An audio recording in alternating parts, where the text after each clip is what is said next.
بسم اللہ الرحمن الرحیم۔ السلام علیکم ورحمۃ اللہ وبرکاتہ۔ حضرت ابن عباس اور محمد بن کعب فرماتے ہیں کہ حضرت یعقوب علیہ السلام اپنے بیٹوں کو نظر لگنے سے خوف زدہ ہوتے تھے، کیونکہ وہ بیٹے خوبصورت، خوش نظر، حلیے والے اور خوش منظر تھے۔ لہٰذا یعقوب علیہ السلام اس بات سے ڈرے کہ کہیں لوگ ان کے بیٹوں کو نظر بد کے ذریعے نقصان نہ پہنچائیں، کیونکہ نظر لگنا حق ہے جو کہ کسی ماہر گھڑ سوار کو اس کے گھوڑے سے گرا دیتی ہے۔ پس اللہ تعالیٰ کے رسول محمد صلی اللہ علیہ وآلہ وسلم نے ارشاد فرمایا، اور نظر بد لگنا حق ہے، اور اگر تقدیر پر کوئی حاوی ہو سکتا ہے تو یقیناً نظر بد حاوی ہو جاتی،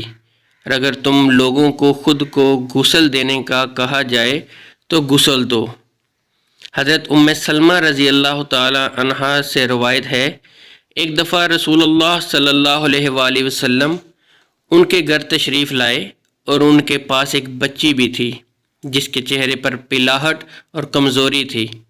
تو رسول اللہ صلی اللہ علیہ وآلہ وسلم نے ارشاد فرمایا، اس پر دم کرواؤ، کیونکہ اس پر نظر کا اثر ہے۔ جس کی نظر لگتی ہے وہ حاسد ہوتا ہے، لیکن ہر حاسد کی نظر نہیں لگتی، اسی لیے جب حاسد حسد کرتے ہیں تو ہمیشہ ان کے شر سے اللہ کی پناہ طلب کرنے کا حکم اور تعلیم دی گئی ہے۔ بڑوں کی نسبت بچوں پر نظر کا اثر جلدی ہوتا ہے۔ ایک دفعہ رسول اللہ صلی اللہ علیہ وآلہ وسلم نے حضرت جعفر طیار رضی اللہ تعالیٰ عنہ کے بچوں کو دیکھا تو ان کے بچوں کی والدہ اسماء بنت امیس رضی اللہ تعالیٰ عنہ سے دریافت کیا، کیا معاملہ ہے کہ میں اپنے بھائی کی اولاد کے جسم دبلے پتلے دیکھ رہا ہوں؟ کیا انہیں کوئی مشکل، بھوک، بیماری یا تکلیف وغیرہ درپیش ہے؟ اسماء بنت امیس رضی اللہ تعالیٰ عنہ نے عرض کی، یا رسول اللہ، جی نہیں، لیکن انہیں بہت جلد نظر لگ جاتی ہے۔ تو رسول اللہ صلی اللہ علیہ وآلہ وسلم نے فرمایا، اسماء، اس بات کی تائید کرتے ہوئے آپ نے ارشاد فرمایا، ان پر دم کرو۔ حضرت اسماء بنت امیس رضی اللہ تعالیٰ عنہ کا فرمان ہے کہ میں نے رسول اللہ صلی اللہ علیہ وآلہ وسلم کی خدمت میں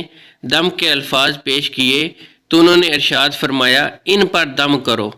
دم سے مراد وہ الفاظ ہیں جن کے ذریعے اللہ تعالیٰ کے حضور نظر بد، جادو، آسیب اور بیماری وغیرہ سے نجات اور شفا طلب کی جاتی ہے، اور کسی شک اور شبے کے بغیر یہ کہنا حق ہے کہ اس کام کے لیے قرآن کریم کی آیات مبارک اور رسول اللہ صلی اللہ علیہ وآلہ وسلم کی صحیح ثابت شدہ حدیث مبارک میں بیان کردہ الفاظ کے علاوہ کوئی اور الفاظ استعمال کرنا جائز نہیں۔ نظر بد کی پہچان۔ نظر بد یا جادو اور آسیب کا اثر ہونے کی بہت سی علامات ہیں۔ کچھ علامات تو ایسی ہیں جن کے ظاہر ہونے کی صورت میں مزید کسی جانچ کی ضرورت نہیں ہوتی، اور کچھ ایسی ہوتی ہیں جن کا سبب کوئی جسمانی یا نفسیاتی بیماری یا غیر معمولی رویہ بھی ہو سکتا ہے۔ لہٰذا ہمیں اچھی طرح سے یہ سمجھ لینا چاہیے کہ کسی پر جسمانی مشکلات نمودار ہونے کی صورت میں اس نے نظر بد کا شکار سمجھ لینے سے پہلے ضروری ہے کہ جسمانی طور پر اس کا طبی معائنہ کروایا جائے۔ کسی بھی صحیح مسند نفسیاتی طبیب سے بھی اس کا معائنہ کروایا جائے۔ اگر ان دونوں اطراف سے اس میں کسی بیماری یا غیر معمولی حالت و کیفیت کا پتہ نہ چل سکے تو پھر نظر بد یا کسی جادو یا آسیب وغیرہ کے اثر ہونے کے بارے میں سوچنا چاہیے۔ طبی اور نفسیاتی معائنے کے بعد اس امکان کے بارے میں سوچا جانا چاہیے، فی الفور اس پر یقین نہیں کر لینا چاہیے کہ نظر ہی لگی ہے یا کوئی جادو یا آسیب وغیرہ کا اثر ہو گیا ہے۔ جب نظر بد، جادو یا آسیب وغیرہ کے اثر انداز ہو چکنے کا یا ایسے کسی امکان کا معلوم کرنا ہو تو اس کا بہترین اور تجربات سے ثابت شدہ طریقہ یہ ہے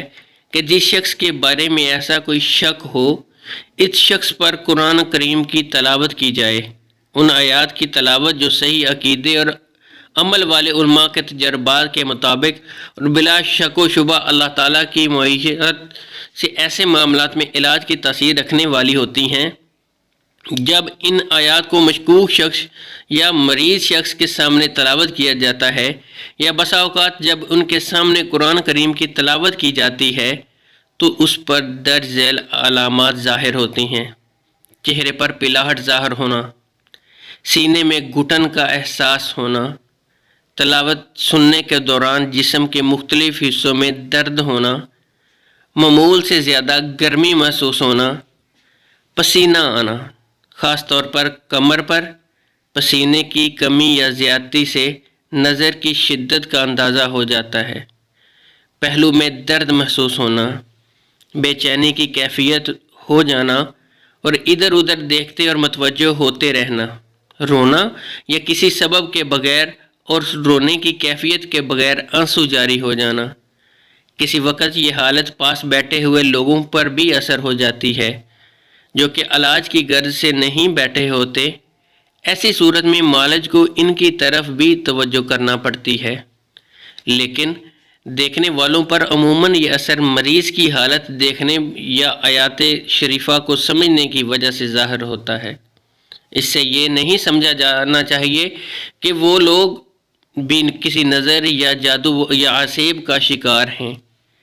پہلو کا پھڑکنا اور جسم کے مختلف حصوں کا بلا ارادہ خود بخود حرکت کرنا، پھڑکنے اور حرکت کی کیفیت، رفتار اور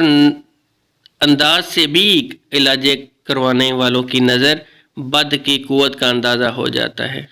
دل ڈوبنے کی کیفیت وار ہونا، پٹھوں کا اکڑنا، کھچانا اور درد ہونا، نیم بے ہوشی اور بے حواسی محسوس ہونا اور کوئی بھی کام کرنے کی قدرت نہ پانا، پہلو میں ٹھنڈک کا احساس ہونا،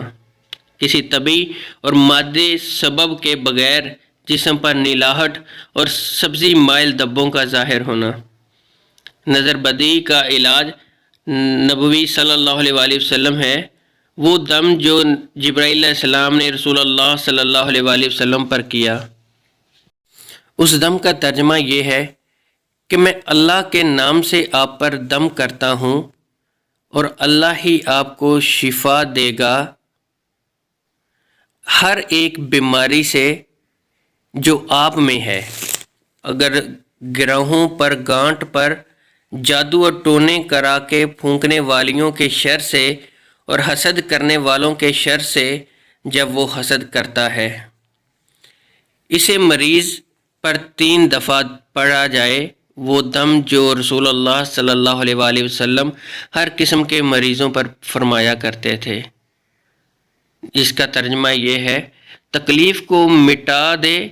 اے لوگوں کے رب، شفا دینا صرف تیرے ہی ہاتھ میں ہے،